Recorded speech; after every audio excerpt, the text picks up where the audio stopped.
안녕하세요. 저는 화물 트럭을 운전하는 운전자입니다. 아니, 운전자였습니다. 중학교를 졸업하고 고등학교에 진학해 더 이상 학교에 다녀도 저에게는 큰 의미가 없겠다 싶어 자퇴하였습니다. 위로는 4살 차이가 나는 형과 3살 차이가 나는 쌍둥이 누나 2명이 있어요. 찢어지게 어려웠던 집안이었지만 첫째 형과 첫째 누나는 공부를 잘하던 모범생이라 아버지는 매일 공사판에, 어머니는 공장에 다니며 형과 누나의 공부 뒷바라지를 하셨어요. 대학을 서울로부터 입학금에 등록금, 기숙사비에 하숙집 비용, 용돈, 두 사람 몫을 대느라 집안은 기둥이 뿌리째 뽑혀 나갔어요. 그 와중에 저까지 괜히 학교 다니면서 돈 한 푼이라도 허투루 쓰는 것보다 차라리 돈을 벌어서 가게에 도움이 되는 게 낫다 싶었어요. 그래서 고등학교를 자퇴하고 그 후로 아버지 막노동을 따라다니며 일했어요. 버는 족족 형과 누나에게 갔지만 괜찮았어요. 아버지랑 같이 일하는 것도 좋았고 어머니가 조금이라도 밤잠을 편히 주무시게 할 수 있다면 전 그걸로 만족했어요. 둘째 누나는 미용과 화장 기술을 배워서 서울로 가서 방송국에 일을 하러 다닌다고 했어요. 원래는 배우가 되고 싶었지만 어려운 집안 형편에 당장 돈 되는 일을 해야 했기에 자신의 꿈과 그나마 가까운 것을 선택한 거죠. 하지만 누나 역시 일은 힘들고 월급은 짜고 홀로 타지 생활하며 드는 돈 역시 늘 부족하였기 때문에 가끔 저에게 용돈 하라며 쥐어주는 것 말고는 혼자 살기도 빠듯했어요. 그나마 형이 군대에 간 동안은 괜찮았어요. 대학 다니는 사람이 한 명뿐이니 들어가는 돈도 더 줄어들었었거든요. 형이 군대에 간 사이 누나는 먼저 대학을 졸업했고 약학대를 졸업해 약사로 취업했어요. 그때 당시 우리 가족들은 약사 월급이 얼마나 되는지를 몰랐기 때문에 그냥 혼자서 타지 생활을 하는데 쓰기도 많이 힘든가 보다 했어요. 대학을 졸업하고 나니 그나마 가끔 오던 전화도 점점 뜸해져 갔죠. 형이 전역하고 부모님과 저는 다시 열심히 일하며 뒷바라지 했어요. 버는 돈은 다 형에게 가고 저랑 부모님은 여전히 낡은 집에 별 볼 일 없는 반찬을 먹으며 지냈지만 괜찮았어요. 형이니까, 누나니까. 언젠가 부모님이 연세가 들고 힘들어지시면 효도로 되갚겠지. 지금 당장은 힘들어서 자기 앞가림하기 바빠도 훗날 부모님이 도움이 필요할 때면 그때 이 은혜를 다시 갚을 거라고 그렇게 믿었어요. 나에게는 아무것도 돌아오지 않아도 상관없었어요.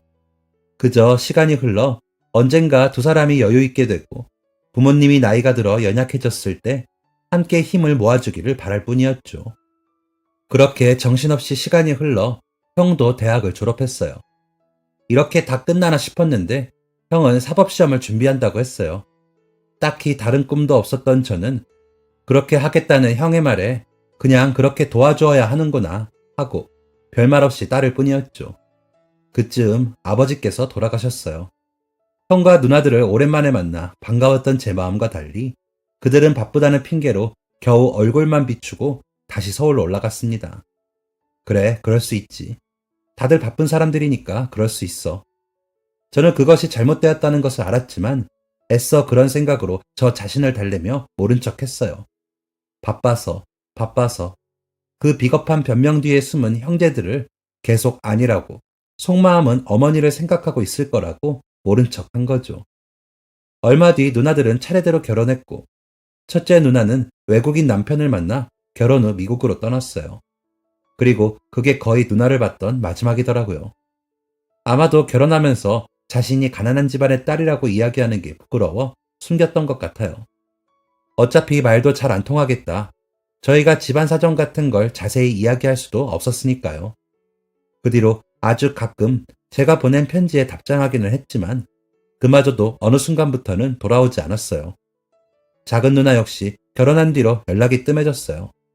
큰 누나와는 반대의 케이스로 자기 삶을 너무 치열하게 살아야 하다 보니 연락할 새가 없었죠. 연년생 아이들 키우는 게 쉽지 않은 일이라는 걸 저도 머리로는 이해할 수 있었어요. 저는 택배사에 들어가 일을 시작했어요.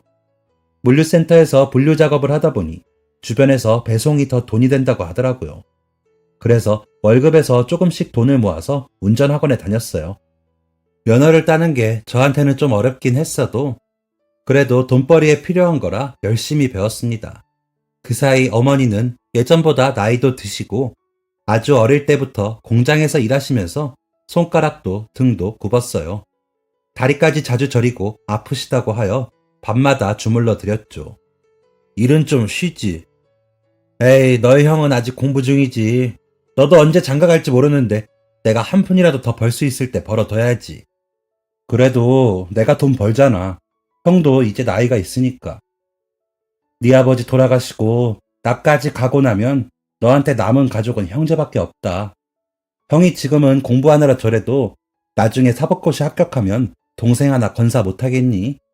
네가 그동안 해준 게 있는데 이 어미가 형을 더 예뻐해서 그런 게 아니라 나중에 너 생각해서 그런다. 막내로 태어나서 부모 다 맨날 일하느라 제대로 예뻐할 시간도 없었는데 이렇게 형 누나들 뒷바라지까지 시키고 그래도 너 노력한 거 알아주라고 너 좀 챙겨주라고 형이랑 누나들한테 해주는 거야. 나도 어른인데 다들 각자 인생이지 뭘 챙겨. 그리고 내가 뭐가 중요해. 나야 젊고 튼튼한데 어떻게든 벌어먹고 살면 되지. 어머니가 더 걱정이지. 어머니는 아픈 몸을 이끌고 매일 또 매일 그렇게 일을 다녔어요.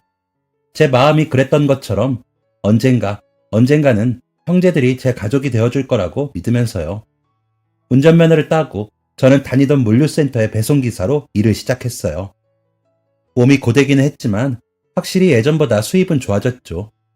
나중에 자신의 차를 직접 매입해서 일할 수도 있다고 하기에 조금씩이었지만 돈도 따로 모았어요. 형은 사법고시의 실패를 맛보고도 포기하지 않았어요. 더 잘할 수 있다고, 다음에는 성공할 수 있다고 이야기했죠. 어머니의 건강이 점점 안 좋아져서 일을 쉬게 해야 할 것 같다는 제 이야기에는 별 말이 없었어요. 나이 들면 원래 여기저기 아프다. 나중에 형이 돈 많이 벌면 다 보상받을 거다. 그게 언제일지도 모르는 기약만 늘어놓았죠. 뼈가 쑤신다는 어머니의 말에 저는 일을 마치면 시장에서 사골거리를 사서 밤새도록 고아두었습니다. 그거라도 드시면 좀 나을까 싶어. 어머니가 잠드신 동안 사골을 푹 고아놓고 아침 출근 전에 식사를 꼬박꼬박 차려드렸죠. 고기도 몇 점 올라가지 않은 뜨거운 사골 국물을 세상에서 제일 맛있는 음식이라며 먹을 때마다 감탄하셨어요. 천천히 드시라고 김치 한 조각을 찢어 밥 위에 얹어드리면 아이처럼 맑게 웃으셨습니다. 우리 막내가 끓여준 사골이 제일 맛있다 나는 1억 천금을 줘도 이거만큼 맛있는 건 없을 거야. 그래도 무리하지 말어. 일하랴 시장 다니랴 안 그래도 돼. 맛있는 거 좋은 거 있으면 너부터 챙겨. 너부터. 그렇게 말하지만 자식으로 그럴 수야 있나요? 추워지면 어머니 내복부터 사고 싶고 더워지면 발밑에 선풍기는 잘 틀어져 있나 확인하고 아프다고 하시면 챙겨드리고 싶은 게 자식의 마음이죠. 아니, 그냥 제가 부모님과 지낸 시간이 더 길어서 그래서 애틋한 마음이 컸는지도 몰라요. 형은 사법고시를 몇 번 실패하더니 갑자기 대학원에 가겠다고 했어요. 우리 형편에 무슨 대학원이냐며 저는 화를 냈지만 자기가 벌어서 다닐 거니까 신경 쓰지 말라고 되려 큰 소리를 치더라고요. 더 하고 싶은 말은 많았지만 그냥 참았어요. 그리고 한 2년 정도 흘렀을까? 결혼을 약속한 여자가 있다더라고요. 웬일로 전화해서 어머니랑 서울로 올라오라고 하더니 결혼 준비하고 있다고 했어요. 왔다 갔다 하시기 힘드니까 올라온 김에 상견례까지 하자며 어머니를 모시고 백화점에 가서 옷까지 사주더라고요. 그래, 결혼도 앞뒀으니 형도 이제 정신을 차린 거구나. 그렇게 생각했어요. 제 셔츠랑 바지까지 사준 덕에 어머니랑 저는 멋지게 차려입고 형이 운전하는 차를 타고 어느 한정식집 앞에 도착했어요. 한눈에 봐도 가격이 만만치 않을 것 같은 고급 한정식집이더라고요. 어머니랑 저는 이런 곳은 처음이라 입을 떡 벌리고 눈이 휘둥그레져서 쳐다봤어요. 보기에만 이래 보이지 별거 아니니까 다들 너무 그러지 마세요. 최대한 자연스럽게 태연하게 행동하시고 이야기는 주로 제가 나눌 거니까 말도 최대한 아끼시고요. 우리가 무슨 꺼다 놓은 보릿자루야? 아니 상견례를 하는데 게다가 형수 될 사람은 어머니가 한 번도 보지 못한 사람이고 궁금한 게 많으실 수 있지. 궁금한 건 나중에 내가 다 이야기해 줄 거니까 나중에 나한테 물어보란 말이야. 그쪽 어르신들 모두 배움도 집안도 훌륭하신 분들이야. 교양도 중요시하는 분들이니까 그쪽 집에 맞출 수 없으면 차라리 말을 아끼는 게 낫다고. 저는 그 말을 듣고 기분이 상해 한마디 하려고 했어요. 그랬더니 어머니가 저를 말리시더라고요. 그래, 그래. 중요한 자리인데 서로 좋은 인상 남기면 좋지. 막내도 형이 좋은 뜻으로 이야기한 거니까 너무 성질내지 말고. 안쪽으로 들어가니 딱 봐도 부잣집에서 곱게 자란 듯한 차분한 인상에 흰 피부를 가진 아가씨가 앉아 있었어요. 그 옆에는 부모님으로 보이는 분들이 계셨는데 고급 소재의 양복에 비싸 보이는 시계, 색부터 원단까지 고운 한복. 두 분 다 얼굴에서부터 기품과 카리스마가 느껴지는 분이었죠. 마치 드라마에서나 보던 부잣집 사모님과 사장님 같았어요. 저희를 보자 예의 바르게 인사하며 따뜻하게 맞아주시는 인성까지 저희를 주눅들게 만들었습니다. 안녕하세요 어머니, 처음 뵙겠습니다. 말씀 많이 들었어요. 제가 며느리로서는 부족함이 많겠지만 그래도 훌륭하신 어머니께서 잘 지도해 주시면 성실히 배우겠습니다. 따님분이 해외에 계셔서 적적하실 텐데 제가 딸 노릇도 톡톡하게 할게요. 그건 자신 있거든요. 허허, 그렇죠. 저희 딸이 어릴 때부터 외동인데다가 저희가 하나뿐인 자식이라 너무 곱게 키워서 살림은 손에도 대보지 않아서 당장 둘이 신혼부터 우여곡절이 많을 테지만 그래도 예쁘고 귀여운 녀석이라 사랑스러운 며느리 역할은 충분히 잘할 겁니다. 부디 저희 딸아이가 부족함이 많더라도 예쁘게 봐주세요. 멋진 분들이셨어요.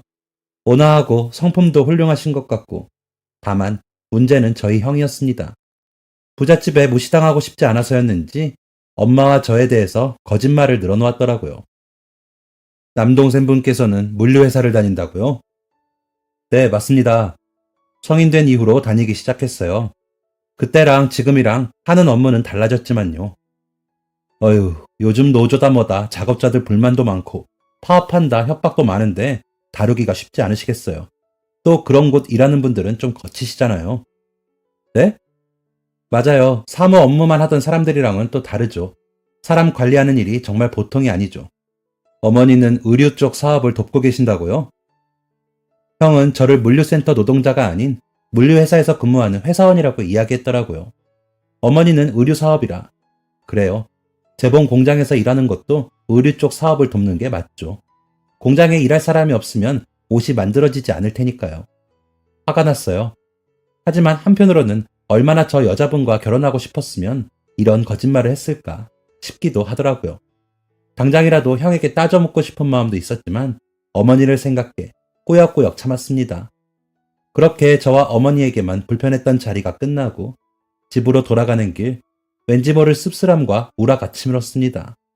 하지만 어머니는 그런 아들놈에게 웃으며 이야기를 나누셨어요. 서울살이 혼자 하느라 많이 힘들었지. 아가씨가 아주 곱고 참하더구나. 어디서 그런 아가씨를 만났니? 마음씨도 아주 좋은 것 같더구나. 그렇죠. 게다가 부자잖아요. 아버지가 기업을 운영하시는데 저한테 한 자리 내준다고 하시더라고요. 사법고시보다 나중에 회사 물려받을 게 나을 거라고요. 안 그래도 아들 없어서 걱정이었는데 명문대 출신의 법 공부한 사위면 환영이라고요. 어머니, 이제 됐어요. 된 거예요. 그동안 고생했던 거 이제 다 보상받는 거예요. 결혼을 앞두고 신나하는 형을 보고 있자니 그래도 좋은 게 좋은 거다 싶은 생각이 들었어요.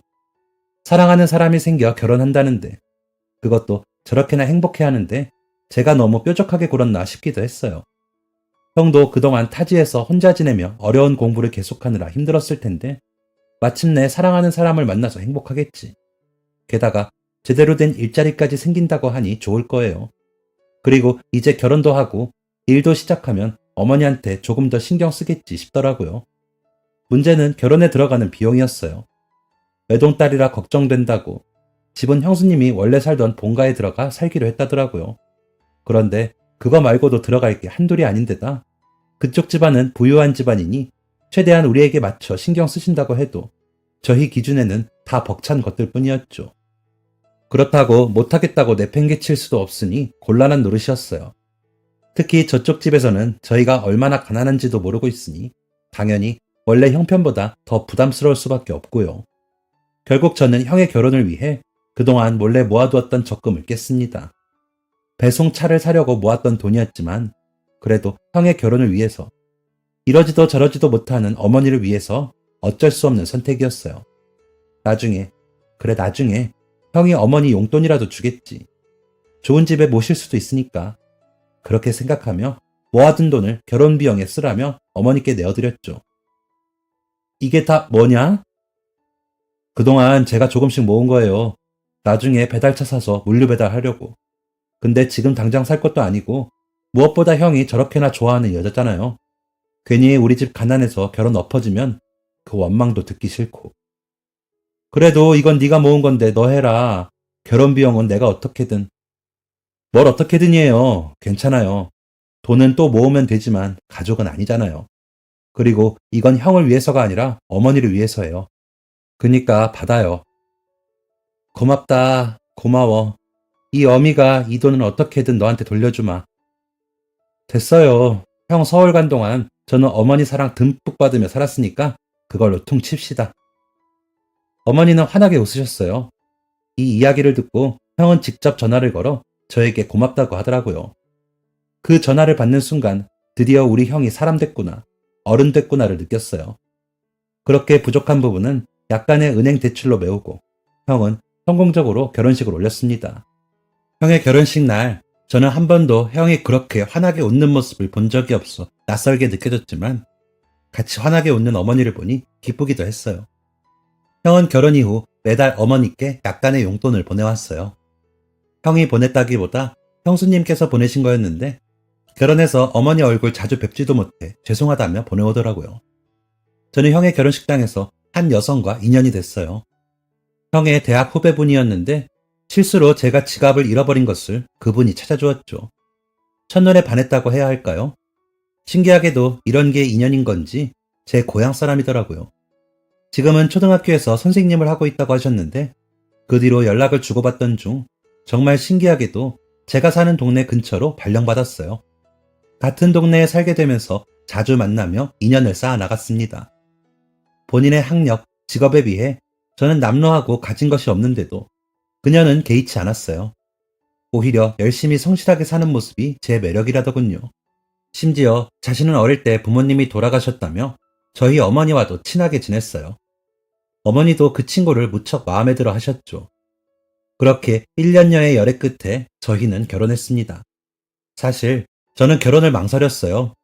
저희 집안 사정도 제 월급도 너무 뻔하고 저렇게 예쁘고 직업도 좋은데 이런 나랑 결혼하는 게 그 사람한테 너무 손해니까요. 심지어 자기는 화려한 결혼식 같은 거 필요 없다며 단호하게 이야기했습니다. 그 돈으로 어머니랑 좋은 데 가서 맛있는 거라도 먹자면서요. 아내는 말했어요. 거의 평생을 가족 없이 살았던 나한테는 가족이 제일 큰 선물이야. 당신이랑 어머니가 이미 다이아몬드 반지이자 예쁜 웨딩드레스 입고 화려한 축가야. 이렇게 좋은 것들이 다 있는데 뭐하러 돈 들여서 예식장에서 결혼을 해?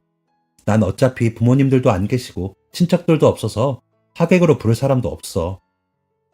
그래도 당신도 예쁜 웨딩드레스 입고 화장도 하고 그러고 싶지 않아? 드레스는 어차피 돌려줘야 하고 화장은 어차피 지우면 끝이잖아. 나는 큰돈 써서 그날 하루 행복한 것보다 그 돈 모아서 오래오래 우리 가족 예쁜 추억 만들고 행복하게 사는 게 훨씬 좋아. 결국 계속 우기는 아내의 고집에 못 이겨 혼인신고만 하고 집도 제가 원래 어머니와 살던 집에 들어와 신혼집을 시작했어요.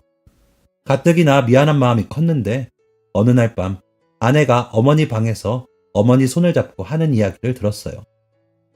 어머니, 이제 저랑 재덕씨가 생활비는 충분히 감당할 수 있으니까 일은 쉬세요. 교사 월급 생각보다 괜찮으니까 걱정 안 하셔도 돼요.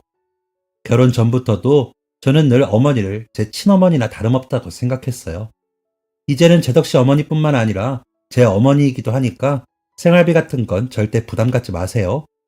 어머니께서 건강하셔야 저희랑도 오래오래 행복하고 나중에 태어날 저희 아이한테도 든든한 할머니가 되어주시죠. 그러니까 이제는 어머니 건강 생각해서도 저희 생각해서도 또 태어날 손주 생각해서도 일은 좀 쉬세요. 아셨죠? 그 이야기를 듣는데 눈물이 났습니다. 저보다 더 어머니를 생각하고 위하는 애틋한 마음에 정말 고마웠거든요.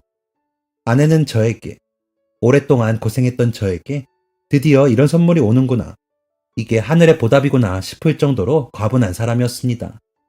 그 후로도 어머니는 틈틈이 일을 나가셨지만 예전처럼 하루를 꼬박 매일매일 힘들게 일하지는 않으셨어요. 아내와 제가 돈을 버는 것도 있었지만 어머니의 거동이 점점 불편해지셨거든요. 병원에 갔을 때는 허리 디스크인 것 같다며 쉬면 괜찮아질 거라고 하더군요. 어느새 결혼 5년 차에 들어섰지만 저희에게는 아이 소식이 없었어요. 걱정하는 아내에게 저는 둘만으로도 충분히 행복하다며 괜찮다고 했죠. 그리고 우리에게 아기 천사가 늦게 오는 것일 수도 있으니 조급해하지 말고 기다리자고 말했어요. 여전히 아내와 어머니는 사이가 좋았어요. 모르는 사람이 보면 딸과 어머니라고 생각할 만큼 둘은 이제 저보다도 더 서로를 아끼고 사랑했습니다. 그리고 너무 감사하게도 아내는 항상 저에게 말했어요. 무엇보다 어머니를 우선으로 두라고요.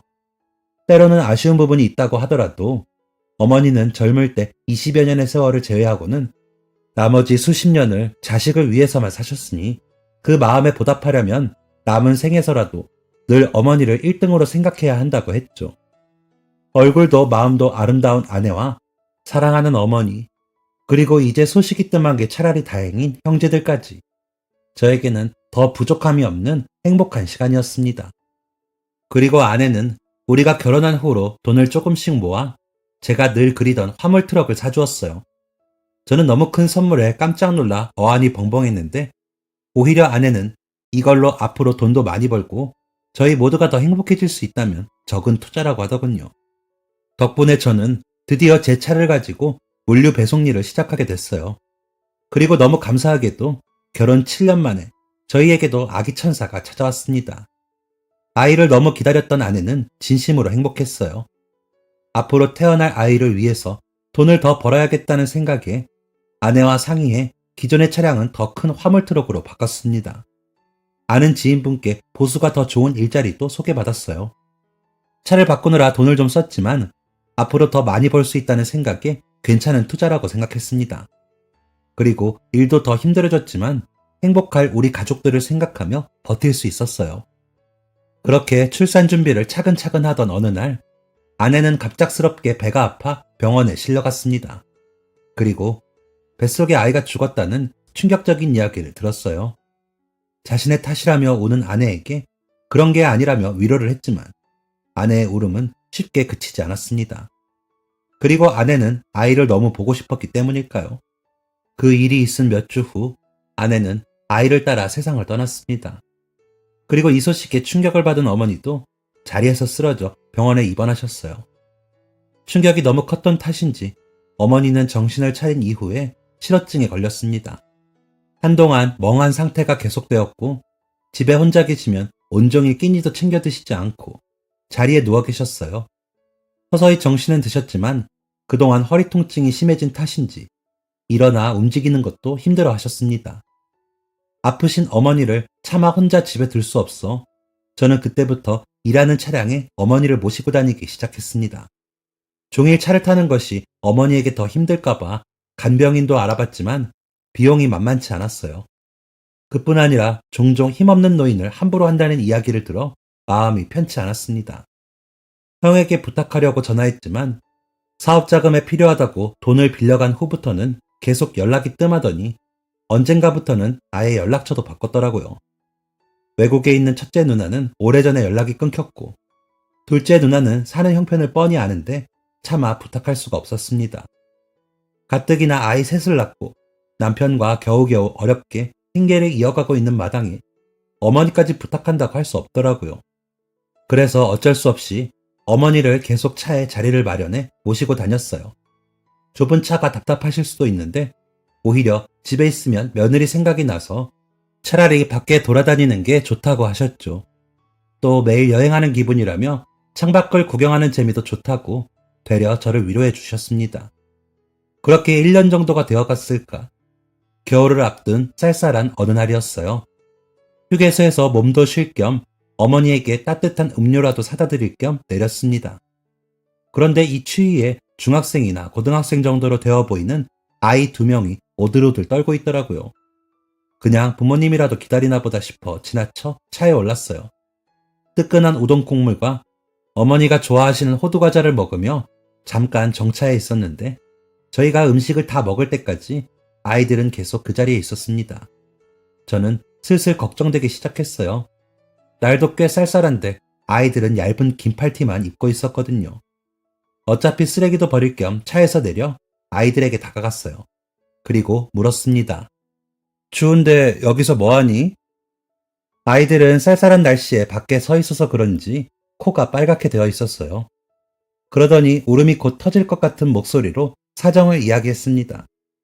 근처 지역에 사는 삼촌의 일을 돕기 위해 서울에서 고속버스를 타고 내려왔다고 했어요. 잠시 정차한 휴게소에 내려서 잠깐 화장실을 들리려고 했는데 화장실에서 나오는 길, 지갑이 없어진 것 같아 다시 찾으러 들어간 사이 차가 이미 떠나버렸다고 하더라고요. 겉옷도 가방도 다 차에 두고 내렸고 알고 보니 지갑도 차에 있는 옷의 가방에 있어 돈도 없고 삼촌이나 부모님에게 연락할 방법도 없다고 했어요. 우선 저는 아이들이 추울까봐 따뜻한 핫초코를 한 잔씩 사주고 핸드폰으로 아이들 삼촌에게 연락했습니다. 안 그래도 아이들이 올 때가 되어서 연락했는데 받지를 않아서 걱정하고 있었더라고요. 마침 계신 곳이 휴게소에서 멀지 않아 저는 아이들을 태워가겠다고 했습니다. 그리고 어머니께 사정을 이야기하고 아이들을 트럭에 태워 이동했어요. 이야기해주신 주소에 도착해보니 한 요양원이었습니다. 기다리고 계셨는지 삼촌으로 보이는 분이 앞에 나와 계시더라고요. 아이들은 삼촌을 보자마자 반가워하며 달려갔어요. 아이고, 정말 감사합니다. 감사해요. 이 녀석들이 방학 되면 저희 요양원에 봉사를 하러 오는데 항상 저희 누나가 차로 태워주다가 이번에는 너희끼리 한번 가보라고 버스를 태웠다고 하더라고요. 그런데 갑자기 연락도 안 되고 얼마나 당황했는지 경찰에 신고라도 해야 하나 싶었는데 몇 시간 연락 안 되는 걸로는 경찰 신고도 제대로 안 받아준다고 하고 정말 하늘이 무너지는 기분으로 기다리고 있었습니다. 그런데 이렇게 천사 같은 분이 나타나 저희 애들을 도와주시다니 너무 감사합니다. 들어오셔서 차라도 한잔 하고 가세요. 아닙니다. 저희 어머니가 차에서 기다리셔서요. 어이구, 그럼 어머니도 같이 들어오세요. 이대로 가시면 제가 너무 죄송합니다. 뭐라도 대접해야 제 마음이 덜 무거울 것 같아서 그러니 부디 양해해 주십시오. 그래요, 아저씨. 저희 삼촌 사무실에 맛있는 과자도 엄청 많아요. 삼촌, 그리고 아저씨가 우리 추워해서 핫초코도 사주셨어. 아이고, 그렇다면 더더욱 제가 차라도 대접하고 싶습니다. 들어오시죠. 저는 마지못해 차에서 어머니를 등에 업고 요양원으로 들어갔습니다. 사무실에서 따뜻한 차와 다과를 내어주시더라고요. 제가 어머니를 등에 업어 이동하는 것을 보고 삼촌이라는 분은 저에게 무슨 사연인지 물으셨어요. 어머니께서 거동이 불편하신 것 같은데 일하실 때 모시고 다니시나 봅니다. 혹시 어떤 사연인지 들어볼 수 있을까요? 저는 잠시 망설이다가 어릴 때 부모님과 일을 시작해 형제들을 뒷바라지하던 이야기부터 최근 아내와 아이를 떠나보낸 이야기, 그리고 점점 어머니께서 거동이 불편해진 이야기를 했습니다. 제 이야기를 들으며 그분은 크게 공감하기도 하고 눈물 짓기도 하며 긴 이야기를 진지하게 잘 들어주셨어요. 병원에서는 디스크라고만 하던가요?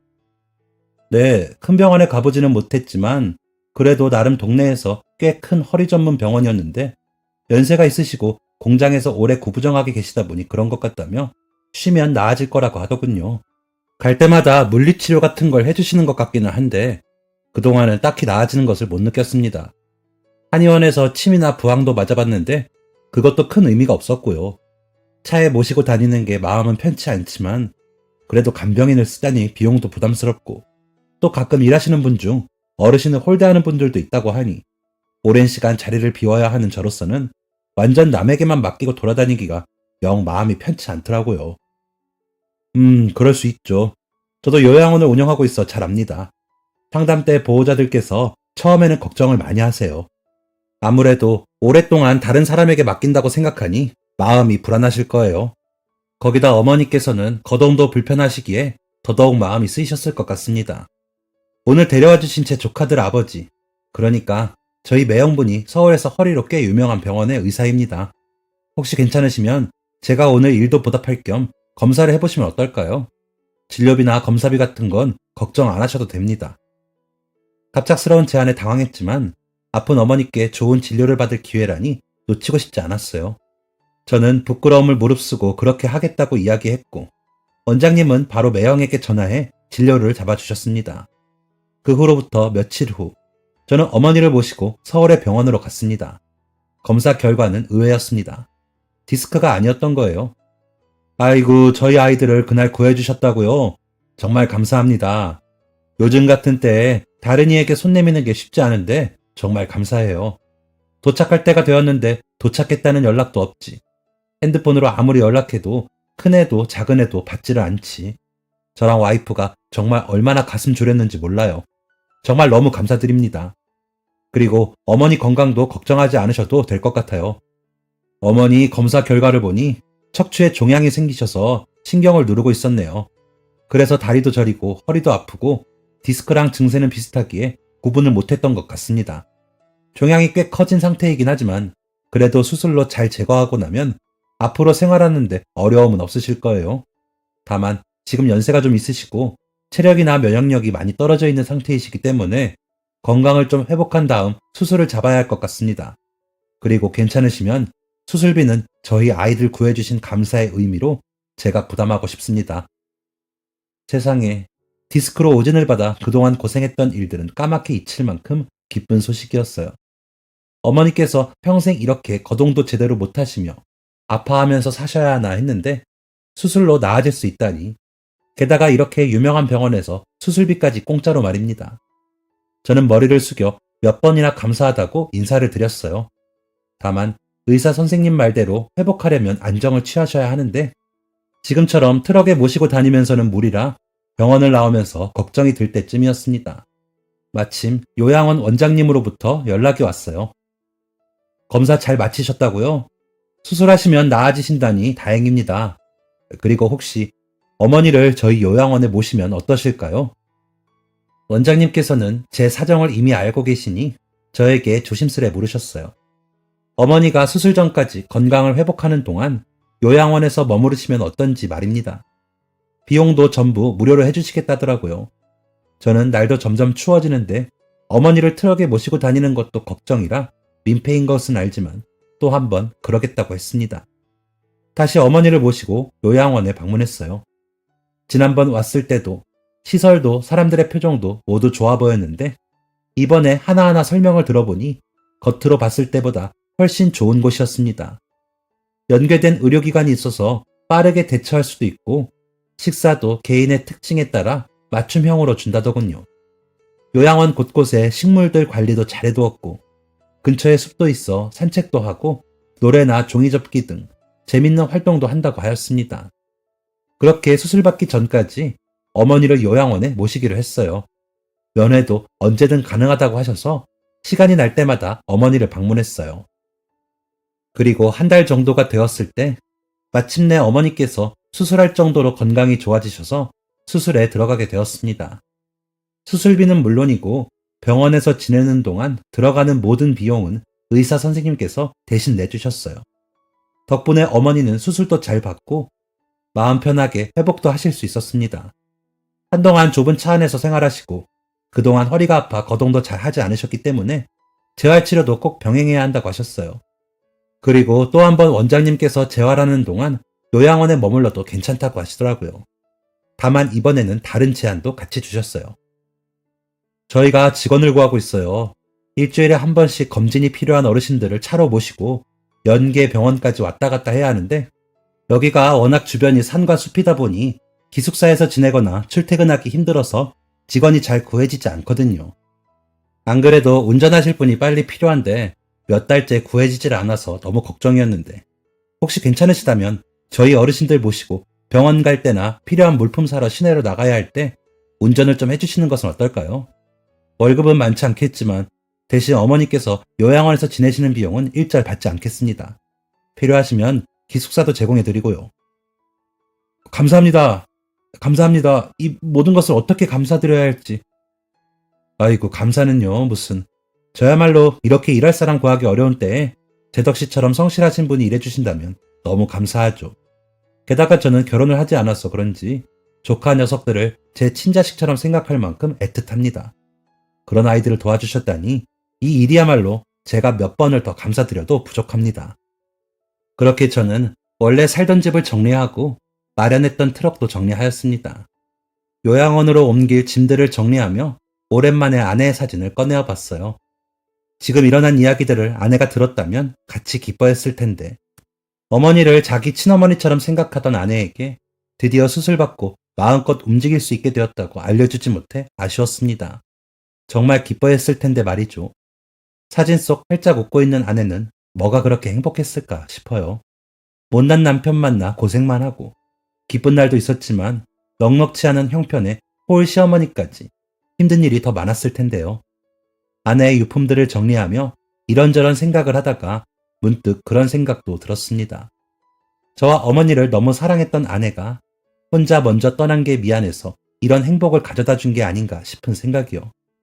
만약 그렇다면 아내는 살아서도 죽어서도 제 인생의 천사이지 않나 싶습니다.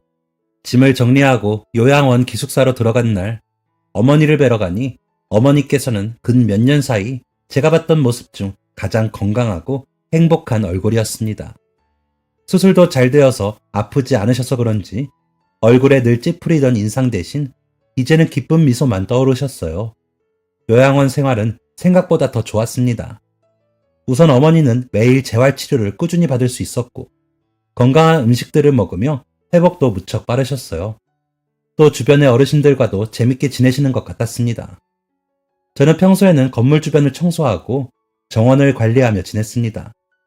정기 검진 날에는 어르신들을 병원으로 모셔다 드리고 치료나 진료일이 다른 어르신들을 그날 운전해서 모셔다 드렸어요.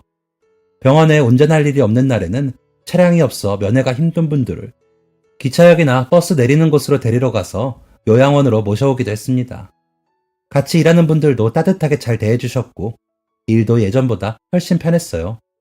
무엇보다 어머니께서 따뜻하고 쾌적한 환경에서 행복하게 지낼 수 있어 감사했죠. 벌써 요양원에서 지낸 지도 6개월이 넘어갑니다. 그 6개월 동안 딱히 별다른 일이 없었는데 그게 오히려 신기해요. 그동안 제 인생은 하도 많은 우여곡절이 있었으니까요. 지금은 매일 자연에 둘러싸여 좋은 풍경을 보며 아침, 점심, 저녁으로 따뜻하고 맛있는 밥을 먹으며 행복하게 사는 중입니다. 그저 휴게소에서 불안해 보이는 아이들을 도와주려 했을 뿐인데 그 일이 저와 어머니에게 이런 행복으로 돌아오다니 정말 예상치 못했던 일이에요. 그리고 이렇게 좋은 기회를 낭비하지 않고 앞으로도 소중히 생각하며 열심히 지낼 생각입니다. 인생의 밑바닥을 마주했다고 생각한 때 저에게 끝이 아님을 알게 해주셔서 도와주신 분들에게 너무 감사하네요. 그리고 혹시나 저처럼 너무 많은 일들을 겪고 더 이상 행복할 일도 좋은 날들도 없다고 생각하시는 분들이 있다면 제 이야기가 위로되었으면 좋겠어요. 지금 제가 드릴 수 있는 건 힘내라는 말뿐이지만 이 작은 말이라도 누군가에게는 힘이 될 수 있지 않을까 하는 생각을 해봅니다. 그럼 모두 힘냅시다. 지금까지 사연 들어주셔서 감사합니다. 사연이 재밌으셨다면 구독과 좋아요를 눌러주세요. 감사합니다. 안녕히 계세요.